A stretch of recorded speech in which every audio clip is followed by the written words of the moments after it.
Bonjour tout le monde, j'espère que vous allez bien. Nouvelle vidéo, première vidéo de l'année 2019. C'était pas censé être celle-là, mais bon, l'actualité fait que. J'ai trouvé cette information sur le site, sur le groupe Facebook, pardon, Geek Lumineux, animé et je pense fondé par Emmanuel Pampuri. Je vous invite à suivre les deux, tant Emmanuel Pampuri avec sa chaîne YouTube, qui est vachement bien, ce type est une bible, que le groupe Facebook. Je vous mettrai de toute façon tous les liens en description. Vous l'avez vu avec le titre et la miniature. On va parler un petit peu des nouveautés de chez Nikon, sorties au CES. Alors, on est, si je ne dis pas de bêtises, le 8 janvier 2019, donc fatalement. Je ne sais pas trop si la conférence a eu lieu hier soir ou très tôt ce matin, avec décalage horaire et tout, on ne sait pas, enfin soit. Ils ont annoncé pas mal de choses assez étonnantes, et c'est pour ça que je vous en fais une vidéo. D'habitude, je fais plus de vidéos sur les nouveautés, sur les annonces, etc., sauf si j'ai le matériel en main. Mais là, je trouvais que ça valait quand même le coup de vous en parler, et surtout d'avoir votre avis là-dessus. Bref, je vous fais pas attendre plus longtemps. Nikon a annoncé un objectif et une grosse mise à jour. Et c'est surtout la mise à jour qui m'a fait... What qui m'a fait un peu tiquer. L'objectif qu'ils ont annoncé, c'est le 14-30 mm f4, prévu pour leur série de mirrorless, donc pour les appareils Nikon Z6 et Z7. C'est un appareil, j'ai mon bloc-notes qui est là, c'est un objectif, pardon, ultra grand angle, 14 mm, je pense qu'on peut parler d'ultra grand angle, qui a plutôt une bonne ouverture, un f4 ça reste bon pour du grand angle, voilà. Poids de 500 grammes, donc totalement adapté au système léger des mirrorless, disponible en avril 2019 au prix de 1 300 €, prix de lancement. J'espère qu'il va baisser parce que personnellement je trouve ça un tout petit peu cher quand même pour un objectif comme ça. J'aurais bien vu autour des 850-900 €. Mais bon, voilà, on sait que les objectifs deviennent de plus en plus chers et je sais pas pourquoi. J'ai l'impression en tout cas qu'ils montent de prix. Mais c'est peut-être qu'une impression. Juste petit aparté qui va durer 3 secondes, je trouve cet objectif très moche. On dirait un vieil objectif Sigma des années 2010. Voilà, je sais que c'est juste un point de vue, hein, la beauté ou la mocheté d'un objectif ou de toute autre chose. Mais voilà, je le trouve excessivement moche et j'espère personnellement que toute la gamme d'objectifs Nikon ne va pas ressembler à ça parce que c'est pas beau. Parenthèse fermée. Ils ont annoncé surtout leur mise à jour. Deux nouvelles choses, enfin 3 nouvelles choses. La première, c'est qu'ils peuvent maintenant accepter les cartes XQD. Donc voilà, tout le monde s'en branle. Dans les deux mises à jour, il y en a une qui concerne particulièrement la photo et l'autre la vidéo. La photo, c'est l'implantation du module I et F. On va pouvoir faire comme chez Sony, comme avec mon A7 III, des portraits réussis non-stop. Parce que le I et F, s'il fonctionne comme avec mon Sony, c'est juste terrible. Si jamais tu sais pas ce que c'est, et je sais que mon anglais est dégueulasse, c'est le fait de faire l'autofocus sur les yeux, d'où le nom en anglais. Si je répète, hein, mais si c'est comme le Sony, en tout cas il ne se trompe jamais.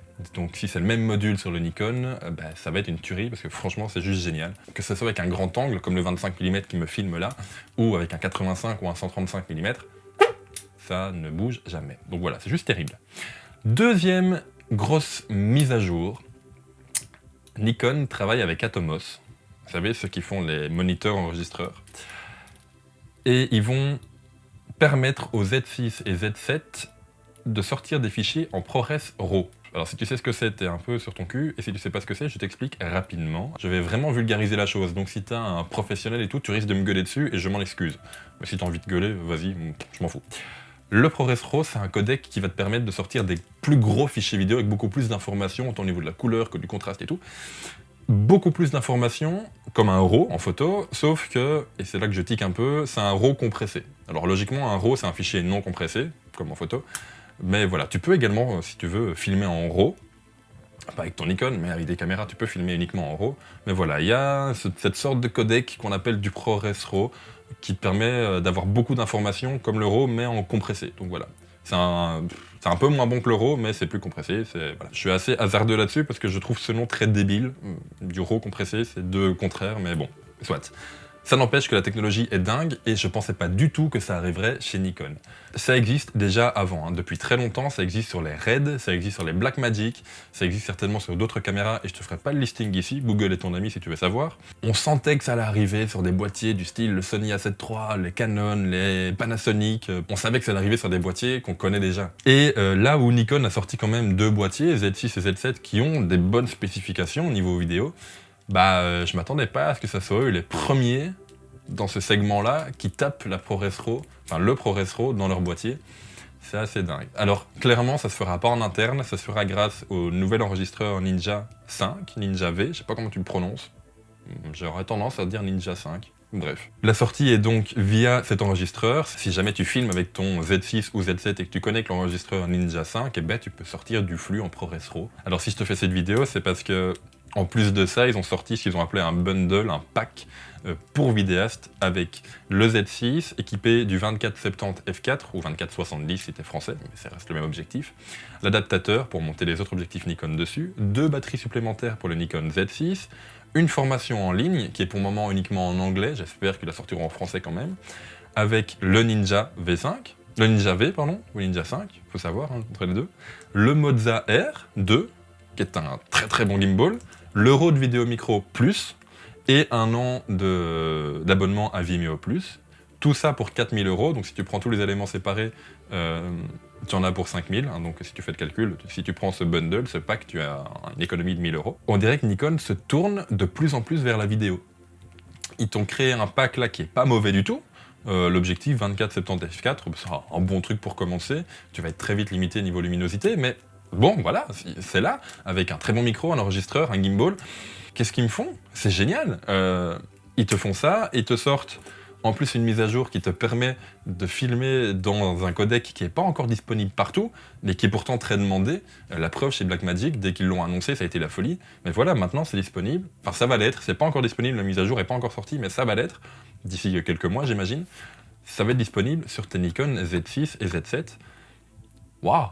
Qu'est-ce qui se passe chez Nikon? C'est génial, franchement. Alors, même si jamais tu t'en fous parce que t'as pas de boîtier Nikon, que t'as un boîtier, je sais pas, moi, Canon, Panasonic ou autre, c'est quand même très bon parce que t'as un nouveau concurrent qui rentre en lice.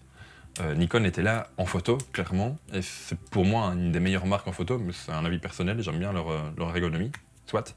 Ils arrivent sur le segment de la vidéo, ils étaient déjà là un petit peu avant, ils avaient testé 2-3 trucs, mais Nikon n'était pas reconnu pour la vidéo. Et ils arrivent là en mettant un coup de pied au cul à tout le monde. On bosse avec Atomos, on implante le ProRes RAW dans nos boîtiers avec l'enregistreur et tout. Ça sort un peu de nulle part, mais ça fait du bien. Donc voilà. J'aimerais bien avoir ton avis en commentaire, savoir ce que tu en penses. Est-ce que tu as un utilisateur Nikon et est-ce que tu fais de la vidéo avec? Est-ce que tu en es content ou pas? Et puis voilà, moi de mon avis, je suis assez surpris, mais agréablement surpris. Donc voilà, c'est pour ça que j'en ai fait une vidéo. On va s'arrêter là, parce que je t'avoue qu'en plus de ça, il n'y a pas grand chose à dire. Si tu veux plein de liens pour t'informer, ils seront tous dans la description. Je répète, j'ai trouvé cette info sur le groupe Facebook des Geeks Lumineux et animé et fondé par Emmanuel Pampuri, je pense ne pas dire de bêtises là. Je te mets également tous les liens en description, etc. Au passage, je te souhaite une bonne année, remplie de bonnes photos, de bonnes vidéos et surtout plein d'éclates. On se retrouve très rapidement pour la deuxième vidéo de l'année, qui normalement devait être la première, bref, qui est un What's in my bag. Je commence chaque année avec ça. N'hésite pas à laisser un j'aime, un commentaire, pourquoi pas à t'abonner si tu viens d'arriver, et du coup, bienvenue à toi. Et puis on se retrouve bientôt pour une prochaine vidéo. Ciao!